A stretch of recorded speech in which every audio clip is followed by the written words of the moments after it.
자, 오늘 함께 나눌 말씀은요.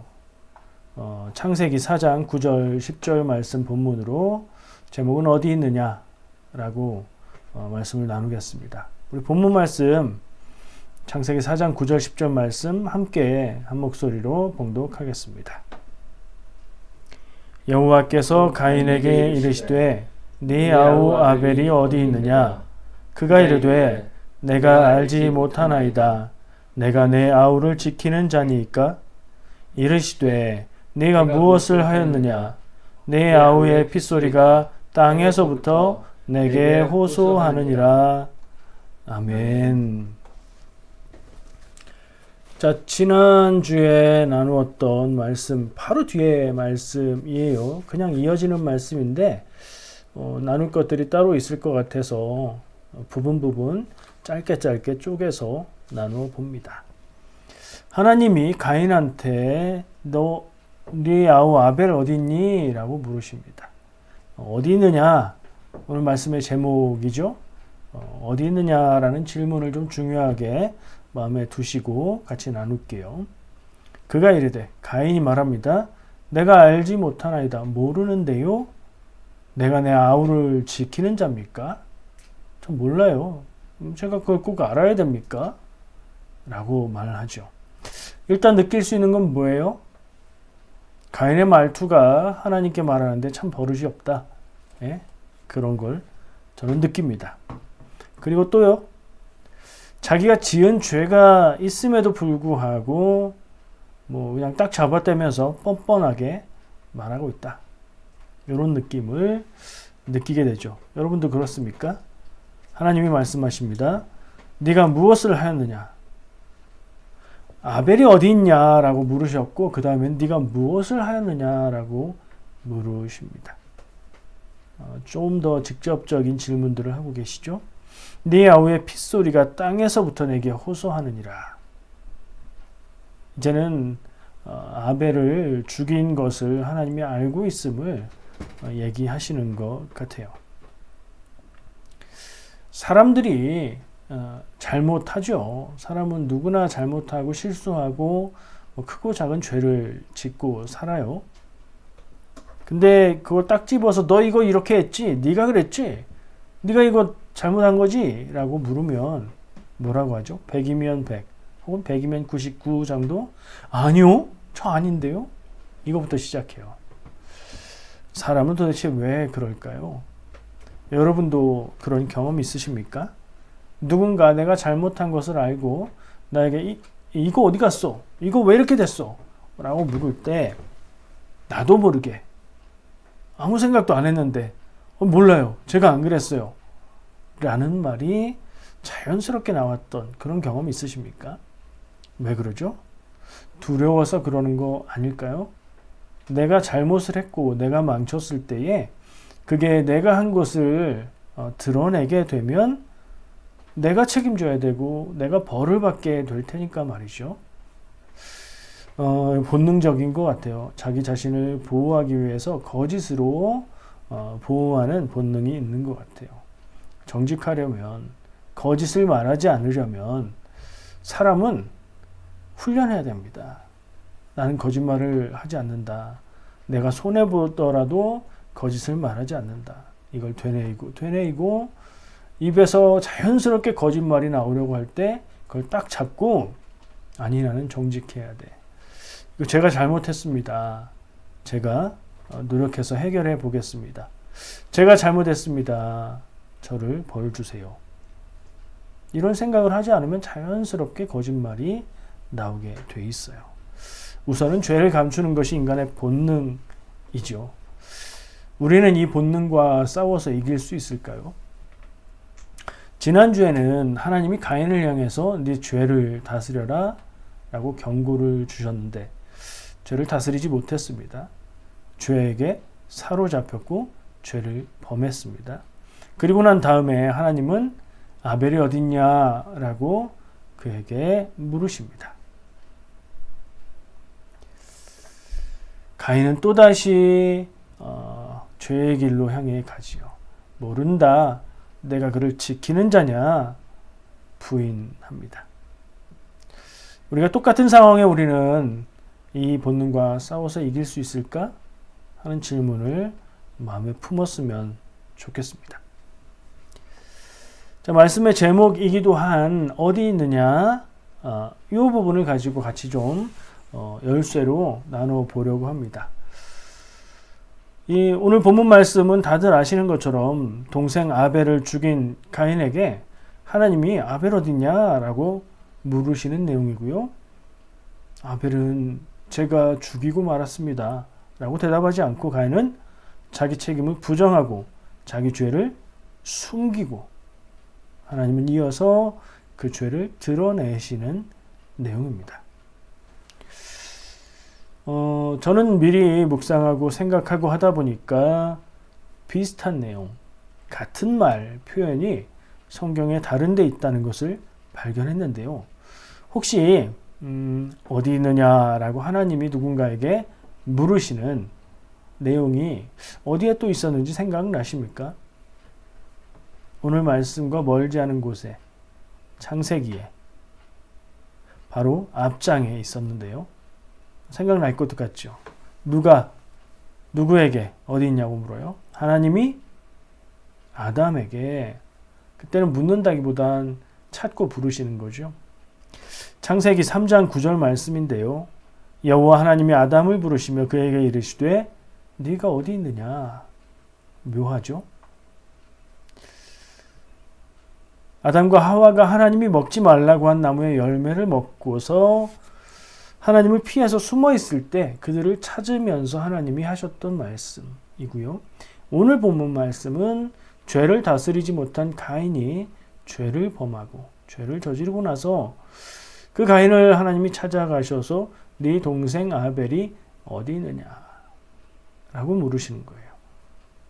아담의 경우는 너네 어딨냐 하나님이 찾으셨고, 가인의 경우는 아벨이 어딨냐 라고 물으셨지만 어쨌든 어디 있느냐라고 묻는 질문이 똑같고요. 그렇죠? 그리고 그 상황이 거의 비슷해요. 죄를 짓고 난 후에 그 죄 지은 당사자에게 하나님이 어디 있느냐라고 물으십니다. 그렇죠? 죄 지은 너 어디 있느냐? 네가 죄 지은 증거 어디 있느냐? 라고 물으시는 점에 있어서도 좀 묘하게 통하는 게 있습니다.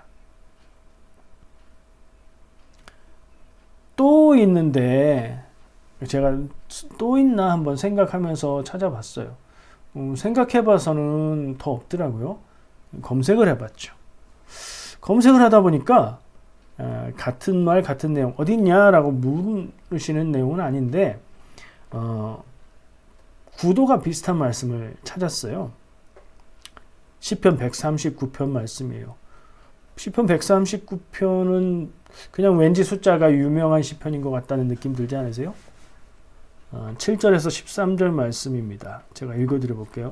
어디에서 어떤 말이 비슷한 구도로 이야기를 하고 있는지 한번 들어보세요.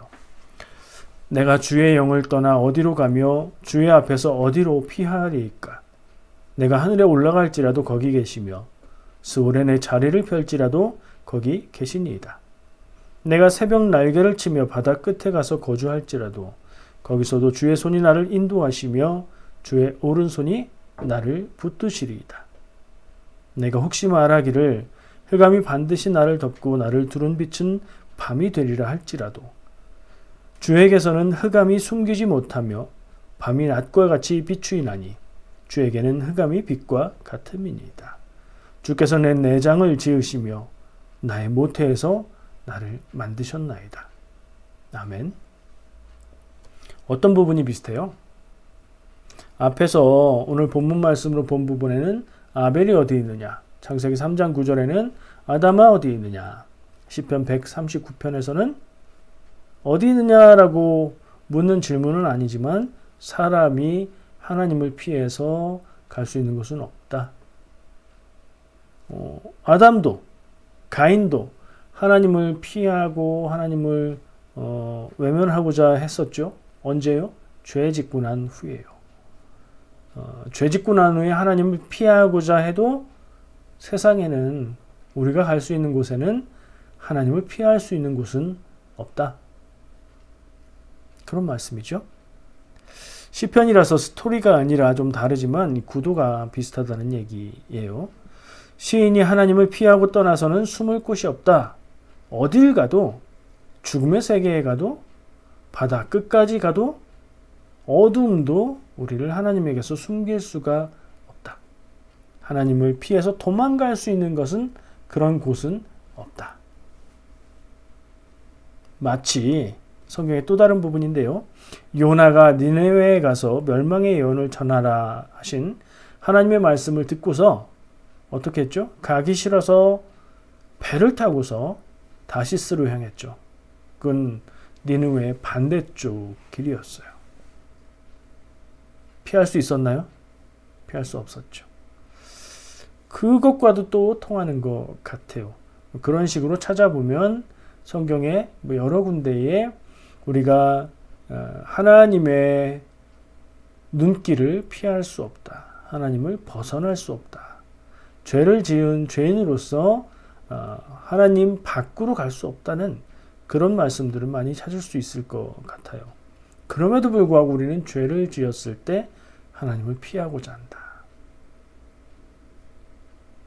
시인은 이 시편 139편에서 시인은 상상을 통해서 하나님의 눈을 피할 수 없다고 표현을 한 거죠.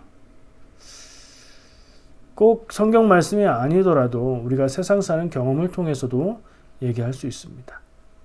끝까지 속일 수 있는 거짓은 없습니다. 있다고요? 아니요, 없습니다. 시간이 지나면 역사가 밝힐 것을 밝힙니다.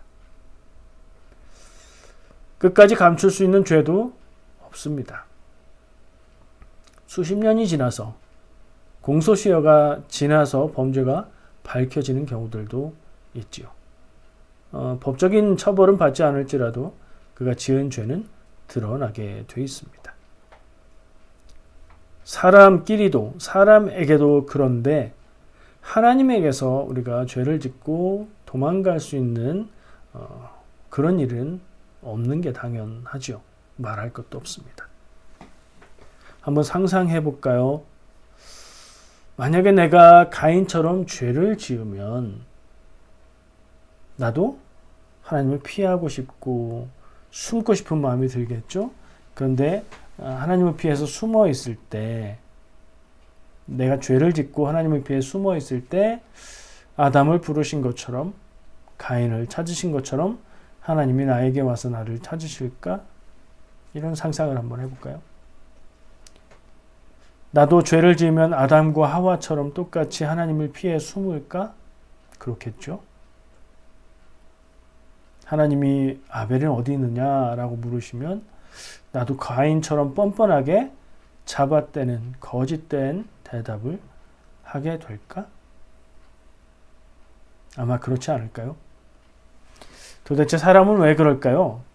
뻔히 보이는 거짓말에 금방 들통날 텐데 일단 잡아떼고 봅니다. 정말 감추고 숨길 수 있다고 생각하는 것일까요? 그런 생각을 하다 보니 사람은 참 모자란 존재다, 이런 생각을 하게 됩니다. 죄를 짓고 숨길 수 있다 생각하는 것도, 하나님의 눈을 피할 수 있다 생각하는 것도 그렇지만 애초에 죄를 짓고 잘못을 하는 것을 볼 때 참 모자라다는 생각이 듭니다. 죄 안 짓고 잘못하지 않는 사람 없잖아요. 인간에겐 그런 능력이 없습니다. 완전하게 죄를 숨길 수 있는 능력도 없고요. 죄를 짓지 않을 능력도 없습니다. 그런 걸 하려고 하지 말아야 됩니다. 못하는 걸 하려고 하면 억지가 되고 너무 힘들고 괴롭고 주변 사람들을 해치게 되기 때문입니다. 안 되는 걸 억지로 하려고 하면요, 그게 되는 게 아니고 인생이 망하게 됩니다. 하나님이 아담을 찾으셨습니다. 네가 어디 있느냐? 가인에게 물으십니다. 네 아우 아벨이 어디 있느냐? 죄 지은 자를 그냥 버리지 않으시는 하나님의 모습을, 그 마음을 느낄 수 있습니까? 아담도 가인도 죄를 지었음에도 불구하고 버리지 않으시고 찾으시는 하나님, 부르시는 하나님. 이게 더 중요한데요. 아담을 부르시고 가린 것을 보고 내가 먹지 말라고 한 나무의 열매를 먹었느냐? 아벨이 어디 있느냐? 라고 물으시고 몰라요. 제가 아우를 지키는 자입니까? 라고 말할 때까지도 그를 향해서 하나님이 죄를 고백할 기회를 주고 있다는 것을 저는 느낄 수 있습니다. 이것이 오늘 말씀에서 발견하게 되는 죄인을 향한 하나님의 마음이라고 생각합니다. 나도, 여러분도, 우리가 다 부족하고 연약하고 모자란 사람, 그리고 죄인일진데 죄 짓고 나서 잘못하고 나서 그 다음에 어떻게 하느냐가 중요하지 않을까 생각을 하고요. 하나님이 찾으실 때, 하나님이 부르실 때, 하나님이 추궁하듯 물으실 때에 벌하기 위해서가 아니라 죄를 고백하고 용서받으라고, 하나님 앞에 고백하라고 찾으시는 것을 생각하면 좋겠다.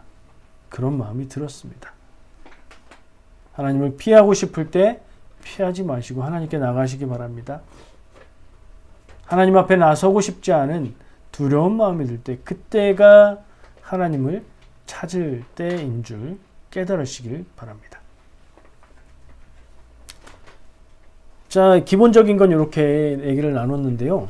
한번 뒤집어 보고 싶은 생각이 들었어요. 뭐냐면, 자, 가인을 향해서 하나님이 아벨은 어디 있냐라고 물으시는 게 추궁하는 것이고 범죄를 밝히기 위해서 유도신문하시는 게 아니라, 모습은 비슷하지만 죄를 고백하라는 기회를 주시는 것이다 라는 생각을 했을 때, 자, 죄에 지은 상태, 우리가 죄에 지었을 때 하나님을 떠나서 죄에 가까워질 때에도 하나님은 우리를 버리지 않으시고 포기하지 않으시며 어디 있느냐라고 부르신다는 것 기억할 수 있는데요.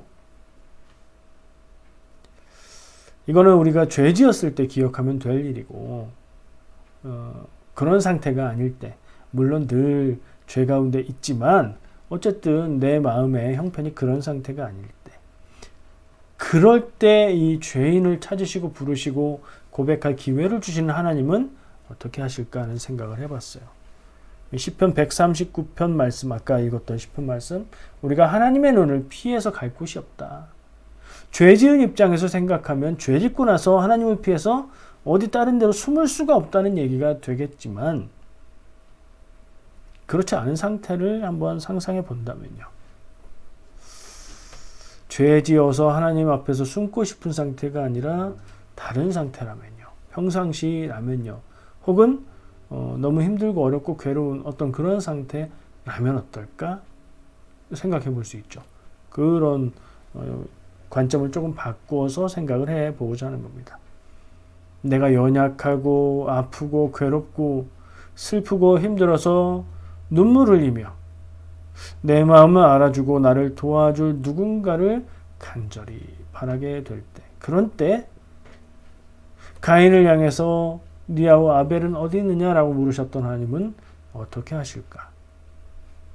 한번 생각해 볼까요? 만약에 그런 경험이 있으시면 그때를 떠올려 보셔도 좋을 것 같아요.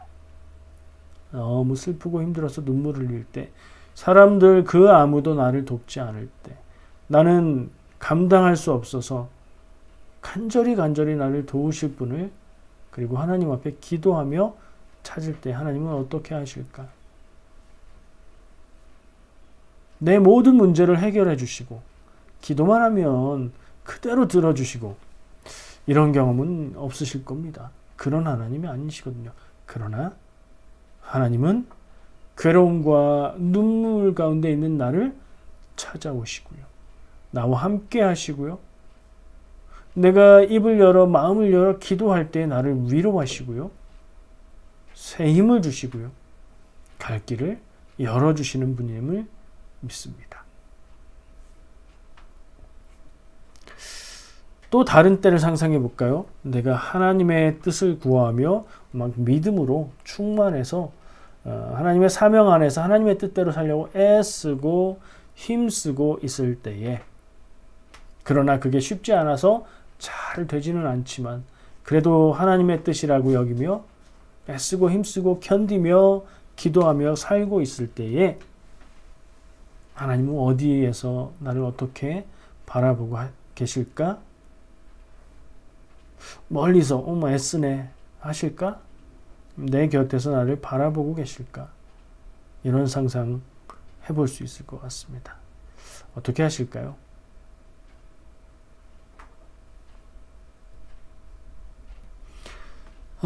내 기도를 하나님이 듣지 않으시는 것 같을 때 있으셨습니까? 하나님이 나를 내버려 둔 것 같을 때 있으십니까? 심지어 나를 괴롭히는 것처럼 느껴질 때에, 그런 때 있으셨습니까? 저는 있었던 것 같아요. 그때는 어떨까요? 하나님의 도우심을 간절히 구하며 기도해도 하나님은 침묵하시고, 그 침묵이 나를 내버려 두고 있는 것처럼 느껴지고, 설상가상 더 힘든 일이 닥쳐올 때 마치 하나님이 나를 괴롭히고 있구나 생각이 들 때, 그때도 하나님은 나를 버리거나 떠나지 않으시고 내 곁에 계시며 나를 바라보고 계시다는 사실. 우리가 느끼는 것은 우리가 힘들어서 그렇게 느끼는 것일 뿐, 하나님은 우리를 버리지 않는다는, 우리를 떠나지 않는다는 사실을 기억하면 좋겠습니다. 네 아우 아벨이 어디 있느냐라고 물으시는 하나님의 질문에서 우리가 죄를 고백하여 죄를 해결하고 하나님과 함께 동행하기를 바라시는 임마누엘의 하나님을 만나게 됩니다. 이 얘기를 제가 말씀드릴 때 느껴지는 느낌이 있으십니까? 이 생각들을 잊지 말고 마음에 새기시기 바랍니다. 하나님은 나와 함께 하기를 원하신다. 내가 하나님과 동행하기를 바라신다. 나를 하나님에게서 멀어지게 하는 것, 그게 뭐죠? 그게 죄죠. 그래서 죄의 지음은 아까 말한 대로 하나님의 눈을 피해서 숨으려고 하는 거잖아요. 그 죄에서 하나님은 우리를 건져내기를 원하심을 기억하시기 바랍니다. 우리가 돌이켜 하나님을 향하고 하나님을 구할 때 언제라도, 어디에 있을지라도, 무엇을 할지라도, 심지어 죄를 지어도 찾아오시는 분임을 기억하시기 바랍니다. 임마누엘의 하나님이 여러분과 늘 함께 하시는 것을 기억하시기를 축복합니다. 기도하겠습니다.